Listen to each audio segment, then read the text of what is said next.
Halo semuanya, terima kasih telah mengklik video ini dan selamat menonton. Gimana kabar kalian hari ini? Semoga kabarnya masih baik-baik saja. Diberikan kesehatan, dilancarkan rezekinya, dan dimudahkan segala urusan-urusannya. Oke, jadi pada video kali ini, kita akan melanjutkan pembahasan dari anime yang berjudul Jitsuwa Ore Saikyo Deshita. Ini tentunya merupakan cerita manga yang merupakan lanjutan dari cerita animenya. Jadi, baik kalian yang bertanya-tanya mengenai kapan lanjutan animenya, Mimin belum tahu secara pasti. Tetapi intinya untuk lanjutannya sendiri terdapat di manga ataupun light novel maupun web novelnya. Jadi baik kalian yang penasaran silakan dicari manganya atau mungkin dicari novel atau light novelnya. Oke, jadi sebelum kita lanjut, seperti biasa jangan lupa untuk menyiapkan cemilan ataupun minuman di dekat kalian. Dan kalau semuanya sudah santuy sempurna, yuk langsung saja kita lanjutkan pembahasan alur ceritanya. Dan seperti biasa, intro.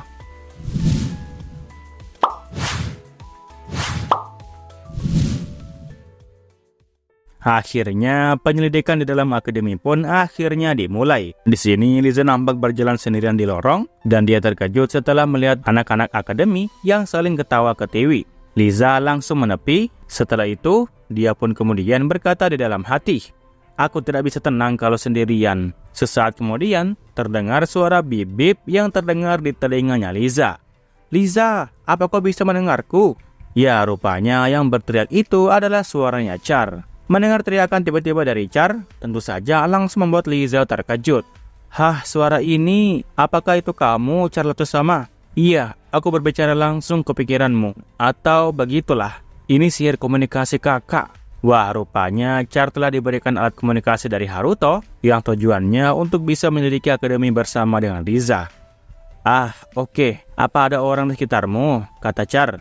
"Tidak ada, tapi tolong tunggu sebentar." Di sini Riza nampak berjalan-jalan dan dia melihat sekeliling akademi. Setelah itu dia pun mulai memanjat pagar, dia pun melompat dan terbang di udara. "Aku rasa seharusnya sudah aman sekarang. Silakan." Nah, di sini layar proyektor pun langsung muncul di hadapan Riza. Dan Char di sana nampak tersenyum seperti biasanya. "Apakah kakakku sedang ikut kelas sekarang?" "Iya," kata Riza. "Itu artinya kau bisa bergerak dan bebas sekarang, bukan?" Iya sih. Kok firasatku buruk ya?" kata Riza di dalam hati. "Kalau begitu, sudah saatnya mengumpulkan informasi mengenai OSIS bayangan." Riza di sini nampak tidak tega menolak permintaan yang diberikan oleh Char. "Apa maksudmu?" "Biar kupikirkan. Karena kita berurusan dengan organisasi rahasia, maka akan sulit untuk mendapatkan informasi dari murid biasa. Kalau begitu, tunggu." Nah, di sini Riza seketika berbalik dan dia terkejut melihat ada sesuatu hal di bawahnya. "Liza, ada sesuatu yang datang, hentikan transmisinya." Ya, rupanya yang naik ke atas itu adalah sang profesor yang bernama Lucianel. "Ah, bukankah kamu pelayan yang imut?" Namun tanpa disangka, sang ilmuwan tersebut langsung terbang ke atas tanpa bisa berhenti. Liza hanya terkejut setelah melihat apa yang terjadi. "Apa? Ayo kenalan, aku Tiareta Lucy." Ya, si ilmuwan kembali jatuh ke tanah karena dia tidak bisa mengendalikan sihir terbangnya. "Apa yang harus aku lakukan sekarang?" kata Liza sambil kebingungan. "Kalau aku tidak salah ingat, dia itu adalah profesor dari laboratorium yang kakak tergabung ke dalamnya. Mungkin saja kau bisa mendapatkan informasi darinya," kata Char dengan nada yang semangat. Namun Liza hanya terdiam sembari menggaru-garu kepalanya. "Baik." Nah, setelah itu, Liza pun kemudian mendarat ke tanah dan dia hendak menghampiri sang profesor yang saat ini sudah terbaring di tanah. Apakah kau baik-baik saja?" "Oh, maaf. Aku belum terbiasa menggunakan sihir penguat diri. Jadi, aku ingin tanya sesuatu." "Oh, kebetulan sekali. Aku juga. Lantas kenapa kita tidak pindah tempat dulu?" kata sang profesor sambil mengoncangkan jari jempol. Nah, sesaat kemudian, mereka pun kemudian nongkrong bersama di ruangannya profesor. Dimulailah pesta minum teh yang elegan. "Begitu ya, jadi kau pengawalnya Haruto. Dia memang secara umum merupakan orang yang baik. Tetapi kalau dipikir, aneh juga ya kalau dia punya mate yang bisa menggunakan sihir terbang selevel itu. Tapi bukankah aneh kalau aku tidak pernah mendengar apapun tentang orang sepertimu?" Wah, sang profesor nampak menatap Liza dengan tatapan yang penuh dengan penasaran. Liza hanya terdiam sembari ikut menatap sang profesor dan tatapan yang serius. "Aku tidak akan memberitahumu apapun mengenai diriku." Iya, menutup mulutmu itu yang penting." Aku tidak akan beritahu siapapun soal kau ini iblis ataupun semacamnya. Nah, mendengar perkataan barusan dari sang profesor, Liza pun seketika langsung terkejut. Dia berkeringat dingin. Dia hanya terdiam. Setelah itu dia pun mengatakan, Bagaimana kau bisa tahu? Itu cuma bulan belaka sih. Tapi sepertinya aku benar ya. Kau membuat impresi itu di sofa yang dimana kau duduk. Jadi aku bisa menebak kalau kau sedang menyembunyikan ekormu. Waduh, benar juga. Nah, di sini Liza nampak mengeluarkan napas esnya yang berasal dari mulutnya. Sihir ilusi sepertinya sangat sulit ya. Tunggu, ini cuma perasaanku atau memang di sini menjadi dingin? Sang profesor seketika diselimuti oleh aura dingin yang dikeluarkan oleh Liza secara diam-diam. Bahkan teh yang tersedia di mejanya pun seketika membeku akibat dari nafasnya Liza doang. Semuanya nampak membeku. Setelah itu Liza pun kembali berkata, Nah, karena kau memiliki intuisi yang tajam, aku harus membunuhmu. Liza nampak memberikan ancaman kepada sang profesor karena telah mengungkapkan jati diri ataupun identitas yang sebenarnya. Di sini sang profesor tentu langsung sangat terpanah sekaligus juga ketakutan. Kau sungguh bisa membekukan satu ruangan dalam sekejap. Iblis memang luar biasa. Nah, tatapan Liza semakin tajam ke arah sang profesor. Di sini es yang tadinya tidak menutupi tubuhnya profesor, sekarang mulai perlahan menutupi tubuhnya.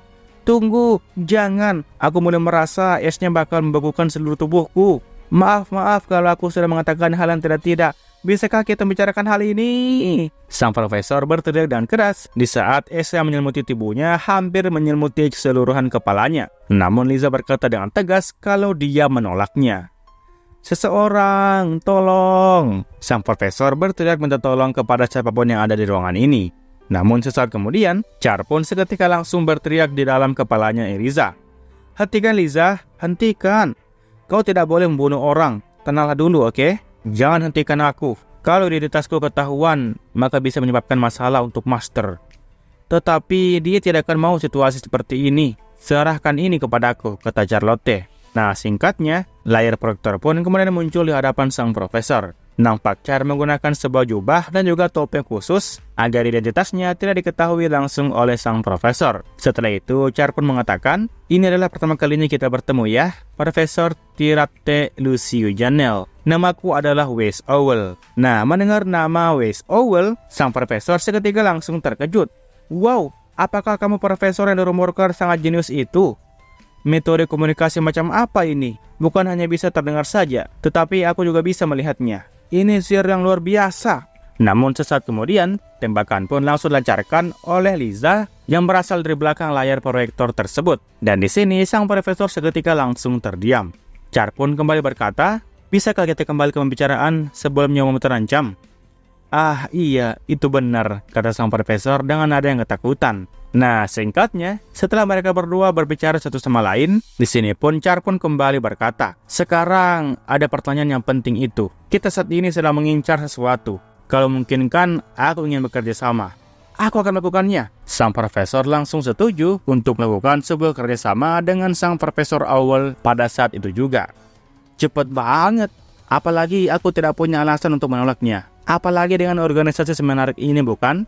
Sebenarnya, aku ingin bergabung secepat mungkin, kata sang profesor dengan mata yang bersinar. Namun Liza di belakang, sekali lagi ia mengeluarkan kekuatan esnya. Dan dia menatap sang profesor dengan tatapan yang tajam. Maaf sudah terbawa suasana. Aku senang kau bisa cepat menyetujuinya. Tapi, pertama aku ingin tahu apakah kau bisa dipercaya atau tidak, kata Char dengan nada yang serius.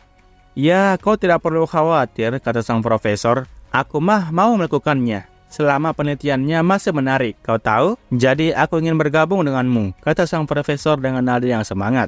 Liza di belakang nampak masih tidak percaya dengan perkataan dari sang profesor. Sebagai tambahan, apa kalian ada hubungannya dengan Siva? Ya, itu alasan yang cukup untukku bagi bergabung, kata sang profesor di dalam hati. Nah, mendengar nama dari Siva atau sang kesatria hitam, Char di sini tidak langsung menjawabnya. Dia sesaat hanya terdiam. Setelah itu, dia pun langsung terkejut. Apa? Jadi kau tahu ya, apa ada sesuatu yang memberimu petunjuk? Sang profesor menjawab, yang membuatku curiga itu adalah sihir komunikasi ini. Dialah satu-satunya orang yang mampu menggunakan sesuatu hal yang seperti ini. Kau tahu? Begitu ya. Lalu apa yang kalian inginkan dariku? Kata sang profesor. Nah, di sini Char pun sesaat langsung berpikir. Sebenarnya, akademi ini saat ini sedang diincar oleh organisasi yang jahat. Hah? Kata sang profesor. Sang profesor nampak terdiam dan semuanya nampak terdiam di dalam ruangan tersebut. Apa kau tahu sekelompok seperti OSIS bayangan? Mendengar Char menyebut kelompok OSIS bayangan, sang profesor seketika berkeringat dingin. Kalau begitu, organisasi jahat. Apakah kau punya informasi mengenai hal itu? Sang profesor nampak tidak menjawab apapun, dan dia berniat untuk tidak menjawab pertanyaan tersebut. Dia di sini berakting seakan-akan berpikir dengan keras. Aku merasa pernah dengar ada sekte sesat yang melakukan hal mencurigakan di area sekolah. Apakah itu masih berhubungan? Nah, di sini cara mendengarkan informasi tersebut seketika langsung terkejut. Itu dia, beritahu aku. Selanjutnya ada babak bonus. Eris 4 tahun setelah diambil oleh panti asuhan. Sepertinya sesuatu yang kukatakan aneh untuk manusia. Dia aneh banget ya. Dia menakutkan, kata anak-anak yang lain waktu berada di panti asuhan. Aku akan mencoba tetap diam mulai dari sekarang, kata Eris yang sebenarnya merupakan Raja Iblis yang telah bereinkarnasi. Eris, babak pendeta, apa kau sendirian lagi hari ini? Sepertinya kepekaanmu berbeda dari anak yang lain yang ada di sini. Tetapi kau bisa selalu menemuiku, Pak. Eris nampak menatap sang pendeta dengan tatapan yang cemas. Apakah mungkin aku bisa berbicara dengan manusia yang satu ini?